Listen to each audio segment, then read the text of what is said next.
VikesNow, I am Dustin Baker. Your Minnesota Vikings are 1-0 in the preseason. We'll get another preseason game next Saturday at noon against the Patriots. After some joint practices, which are kind of like the real preseason when the starters really mix it up, Vikings were victorious 20-10 in a preseason game that wasn't as exciting as the JJ McCarthy game last year, but was probably like a 7 out of 10 on the entertainment value.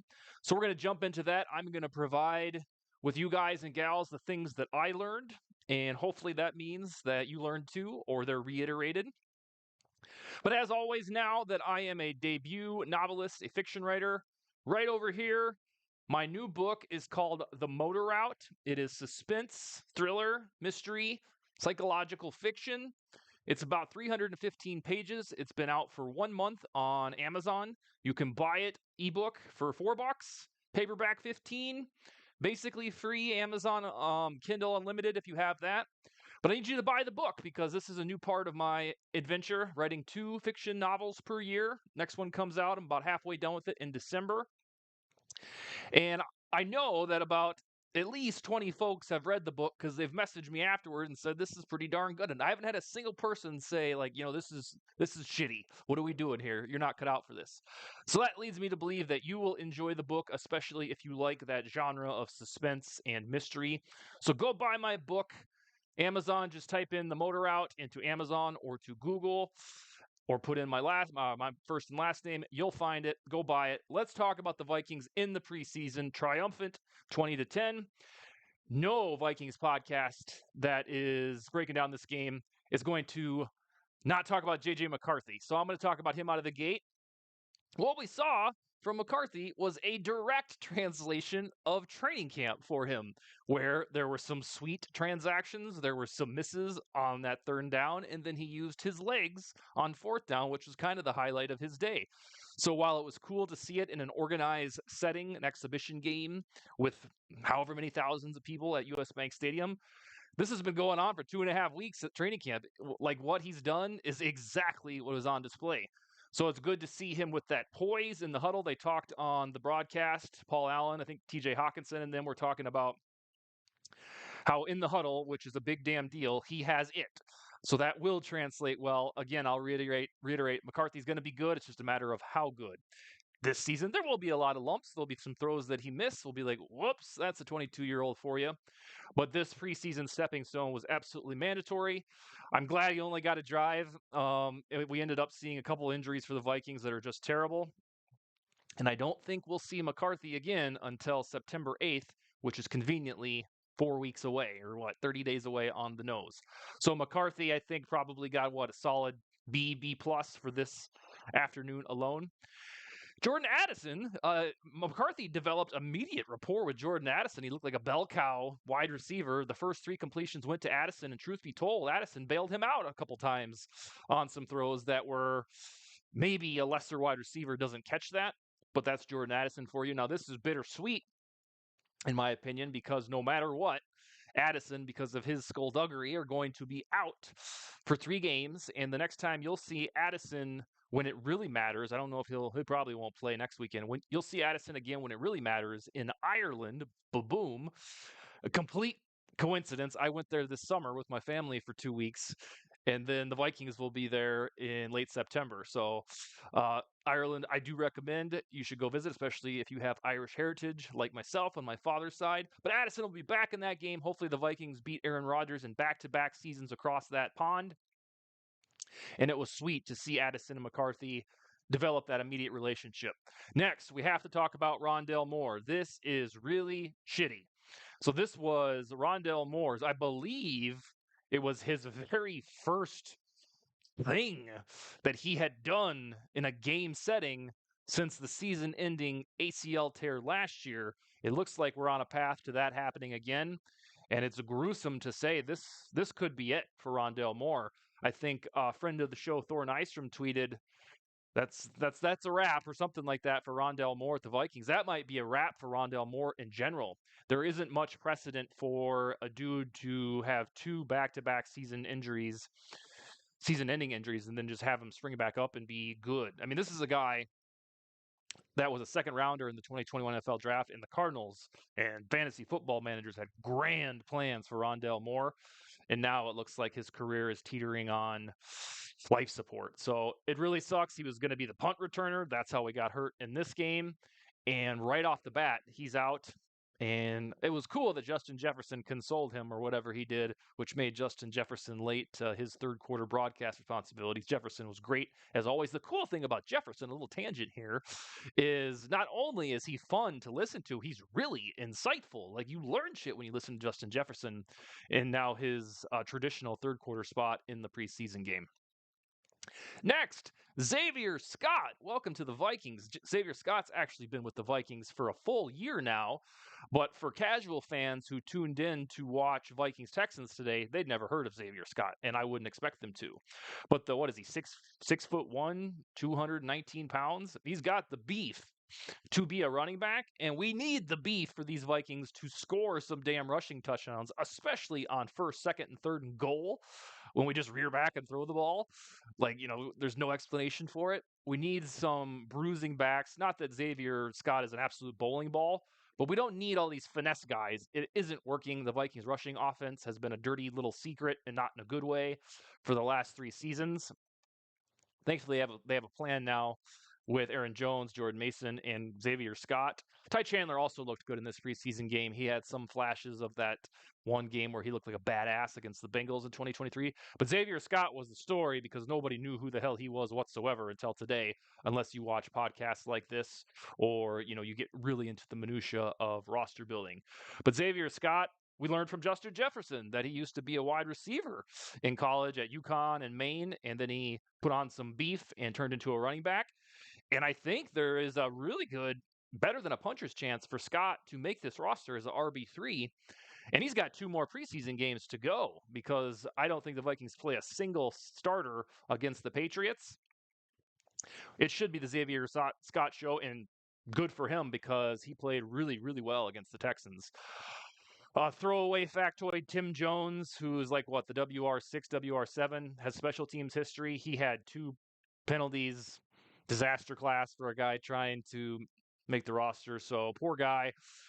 Maybe he can right the ship, but both of those special teams penalties that probably made you roll your eyes, those were on the same guy who was hoping to get attached to this roster, maybe play the Trent Sherfield role. Not looking good for Tim Jones.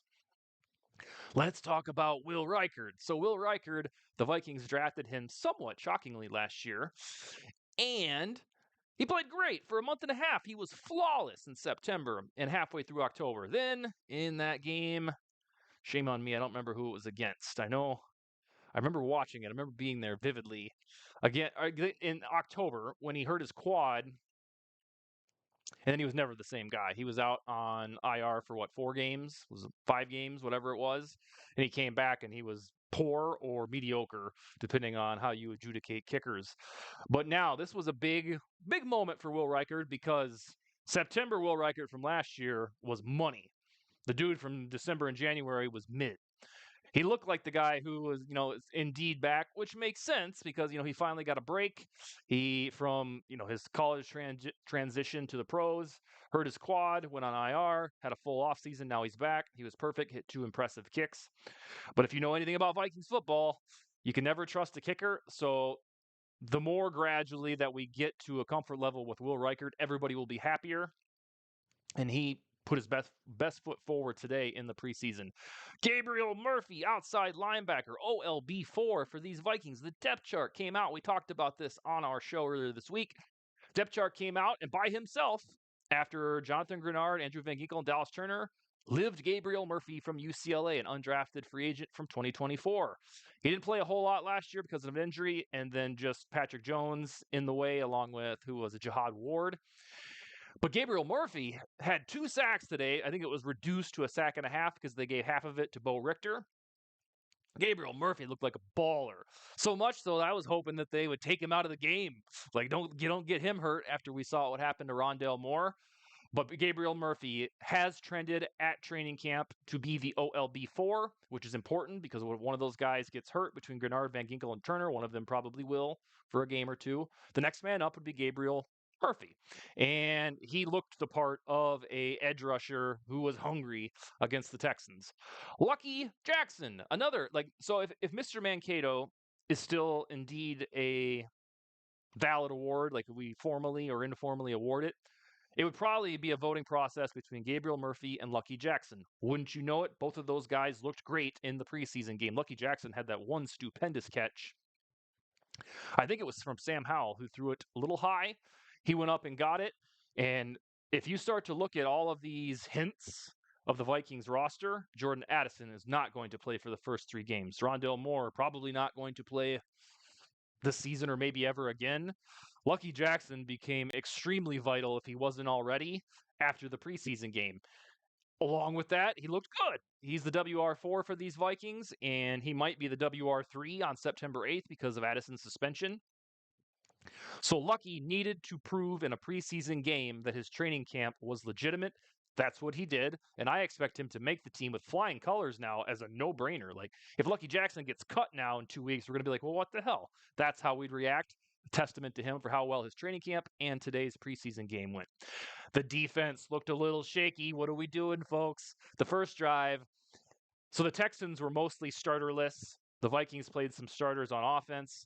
But then if you looked at the dudes who didn't play, a lot of them were the red meat of the defense. And I will remain convinced that when Brian Flores gets to a preseason game, he's like, yeah, nah, I don't really care about this.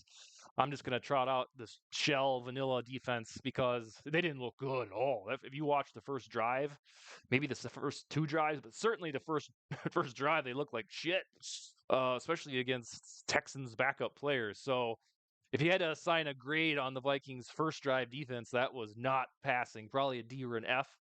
Thankfully, I don't think that Flores really cares that much about the preseason. I mean, if you look at what we have heard and watched, if you went to training camp, completely different story there than what we saw in the first drive today in the preseason. A few more things before we log off. Max Brosmer, baby. Really? Undrafted from my school, University of Minnesota. I didn't think Max Brosner would look this good. The guy looked surgical in the preseason. Now, we watched, 7, 8 years ago where Kyle Slaughter did the same thing, Slaughter, and nothing ever came of it whatsoever. So I always take preseason with a grain of salt. But Max Brosmer could have looked idiotic. He could have looked like an undrafted free agent from the Gophers, but he didn't. He looked better than McCarthy today.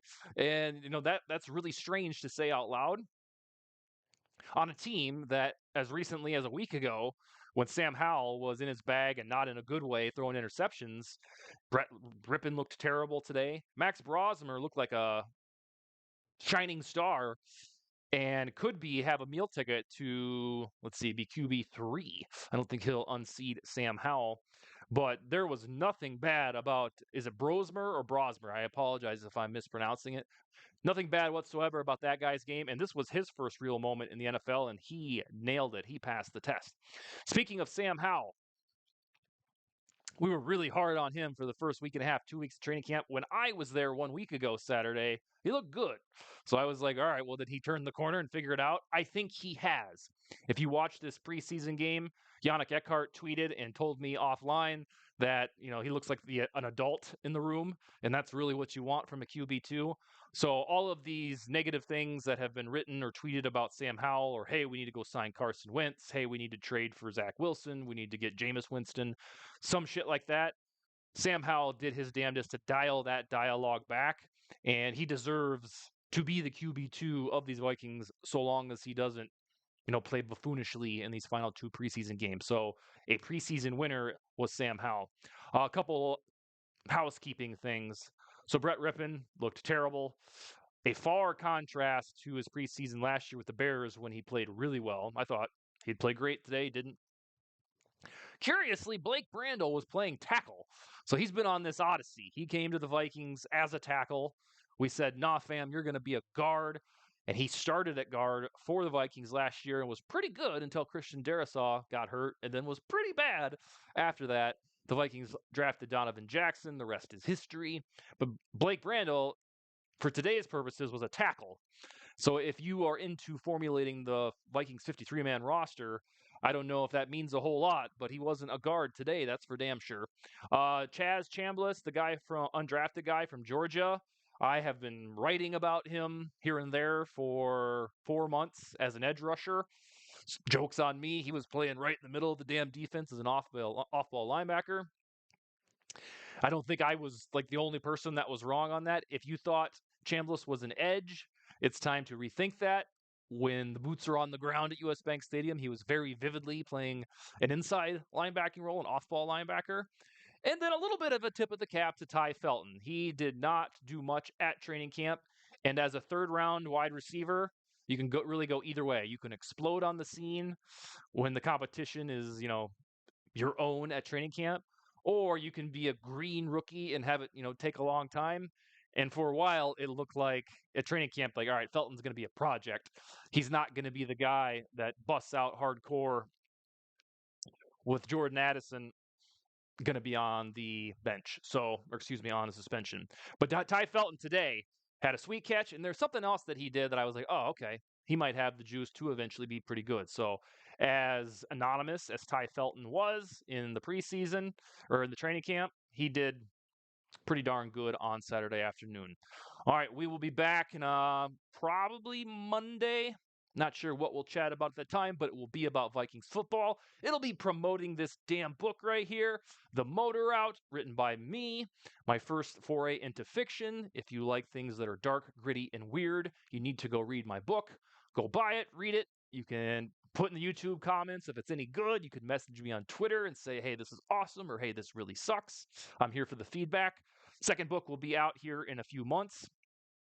As for the Vikings, they are triumphant 20-10, and McCarthy passed the test, didn't get hurt. He hasn't reported a knee issue like last year. We'll talk to you guys soon, and Skol, baby.